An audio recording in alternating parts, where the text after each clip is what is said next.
প্রিয় দেশবাসী, আমরা আছি দেশ গড়তে জুলাই পদযাত্রায়। আমাদের পদযাত্রা এখনও চলমান আছে। আমরা এখন ফেরিতে আছি, একটা নদী পার হচ্ছি, বরগুনার দিকে যাচ্ছি। ইতিমধ্যে আমরা অনেকগুলো জেলা অতিক্রম করেছি এবং ধারাবাহিকভাবে আমরা 64টি জেলায় যাচ্ছি। সারা দেশের মানুষের কাছে জাতীয় নাগরিক পার্টি এবং জুলাই গণ অভ্যুত্থানের বার্তা নিয়ে আমরা যাচ্ছি এবং মানুষের কথা শুনছি, মানুষের সমস্যাগুলোর কথা শুনছি, মানুষের আকাঙ্ক্ষার কথা শুনছি, প্রত্যাশার কথা শুনছি। একটা এত বড় অভ্যুত্থান বাংলাদেশে ঘটে গিয়েছে, এত মানুষের রক্ত, এত মানুষের জীবন দান। এরপরে আসলে একটা বছর পার হয়েছে। বাংলাদেশের মানুষ আসলে কতটুকু পরিবর্তন দেখতে পেল, কতটুকু পরিবর্তন তারা প্রত্যাশা করেছিল এবং এখনও প্রত্যাশা করে। এবং অভ্যুত্থানের নেতৃত্বের জায়গা থেকে যারা আমরা সামনে ছিলাম, জাতীয় নাগরিক পার্টি নতুন একটি দল গঠন করেছি, সেই নতুন একটি দলের কাছে তাদের প্রত্যাশা কি, নতুন একটি বাংলাদেশ কিভাবে গড়ে তোলা যায়, সেই সকল বিষয় নিয়েই মূলত আমাদের এই পদযাত্রা। আমরা জুলাই গণ অভ্যুত্থানের এই যে এক বছর হলো, সেই এক বছরকে স্মরণ করতে এবং সামনের দিনগুলোতে নতুন করে আমাদের যে কমিটমেন্ট সেটি দিতেই মূলত রাস্তায় নেমেছি, রাজপথে নেমেছি। আমরা আমাদের সীমাবদ্ধতার কথা বলছি, আমাদের ভুল ত্রুটির কথা বলছি। আমরা আসলে কোন বাস্তবতায় ছিলাম, কোন আকাঙ্ক্ষা থেকে আমরা গণ অভ্যুত্থান করেছিলাম, নেমেছিলাম এবং কেন আসলে আমরা বিভিন্ন জায়গায় সফল হইতে পারিনি, এই বাস্তবতাগুলো আমরা মানুষের সামনে তুলে ধরছি।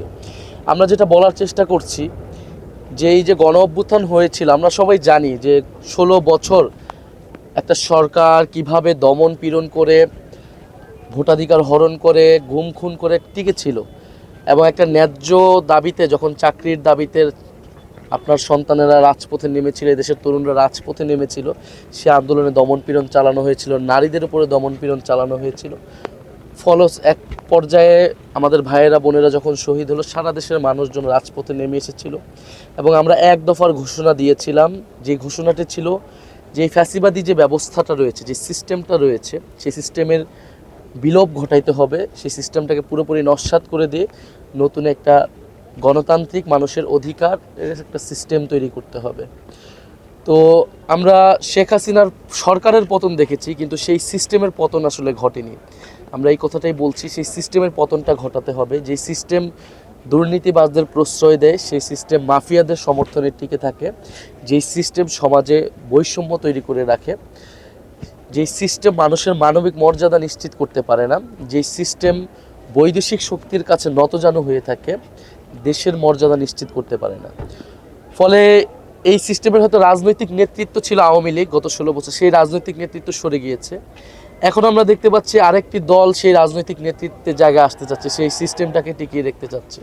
আমরা বলছি এটা চলবে না, সেই সিস্টেমটাকে পাল্টাতে হবে। রাজনৈতিক দলগুলোকেও নিজেদের পরিশুদ্ধির মধ্য দিয়ে আসতে হবে এবং নতুন ধরনের রাজনীতি, নতুন বাংলাদেশ লাগবে। এটাকে আমরা বলতেছি নতুন বন্দোবস্ত। যেই বন্দোবস্তের অর্থনীতি, যেই আমার লুটপাটের মাফিয়ার নিয়ন্ত্রিত অর্থনীতি, সেই অর্থনীতি পরিবর্তন করতে হবে।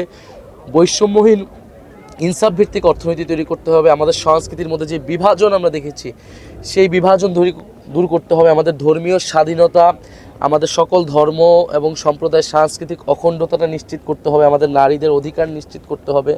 এবং ঐতিহাসিকভাবে আমরা বলেছি যে 1947 সালের যে ব্রিটিশ বিরোধী লড়াই, উপনিবেশ বিরোধী লড়াই এবং 1971 সালের মহান মুক্তিযুদ্ধ এবং 2024 সালের যে গণ অভ্যুত্থান, এটাকে আমরা একই সাথে দেখি, একই ধারাবাহিকতা দেখি। এবং এই বঙ্গীয় জনপদের যে একটা সভ্যতাগত আকাঙ্ক্ষা রয়েছে, ইতিহাস রয়েছে, সে ইতিহাস এবং আকাঙ্ক্ষাকে ধারণ করতে হবে। এবং সবচেয়ে গুরুত্বপূর্ণ আমরা বলতেছি যে নাগরিক মর্যাদা নিশ্চিত করতে হবে, নাগরিক অধিকার নিশ্চিত করতে হবে, দায়িত্ব এবং দরদের রাজনীতি তৈরি করতে হবে।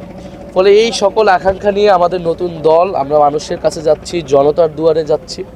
আমাদের ভুল ত্রুটির কথা বলছি, সীমাবদ্ধতার কথা বলছি, কিন্তু আমরা একটা জিনিস বলছি যে আমাদের সৎ নিয়ত ছিল। আমরা কখনো আপোষ করিনি, আমরা কখনো লোভ করিনি।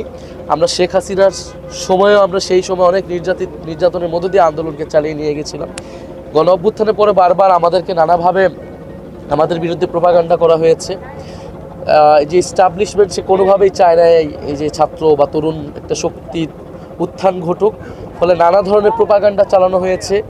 এখনও মিডিয়া নিয়ন্ত্রিত, গণমাধ্যমের স্বাধীনতা নিশ্চিত হয়নি এখন আবার নতুন করে ভয়ের সংস্কৃতি তৈরি হচ্ছে। আর সবচেয়ে বড় যে সমস্যা, চাঁদাবাজ, সন্ত্রাস আমরা চারিদিকে দেখতে পাচ্ছি, এবং দেশকে আবার নানাভাবে বিভাজন করার চেষ্টা করা হচ্ছে। তা আমরা এই সব কিছু থেকে উত্তরণ চাই, এবং সেই জন্যই জাতীয় নাগরিক পার্টি কাজ করবে।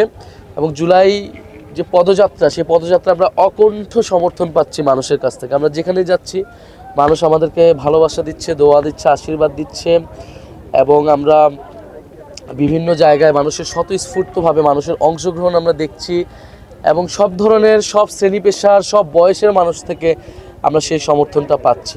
ফলে আমাদের বিরুদ্ধে যে এই যে প্রোপাগান্ডা গত 1 বছর পরিচালনা করা হয়েছে, তার সত্ত্বেও আমরা দেখলাম যে মানুষ এটা বিশ্বাস করে নেয়। মানুষ জানে যে কাদের নেতৃত্বে দেশ স্বাধীন হয়েছিল, কাদের নেতৃত্বে মানুষ নতুন করে মুক্তি পেয়েছিল, স্বাধীনতা পেয়েছিল।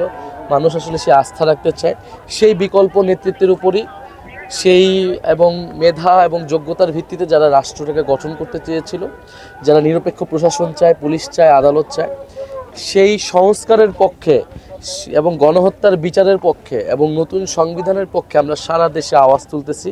আমরা খুব শীঘ্রই আপনার জেলায় আসছি, আপনার দরজায় আসছি। আপনি দেশ গড়তে জুলাই পদযাত্রায় যোগ দিন। অবশ্যই আমাদেরকে এই দেশটাকে নতুনভাবে গড়ে তুলতে হবে, জনগণের পক্ষে, বাংলাদেশ পন্থার পক্ষে, ইনসাফের পক্ষে, মর্যাদার পক্ষের বাংলাদেশ গড়ে তুলতে হবে। আসসালামু আলাইকুম।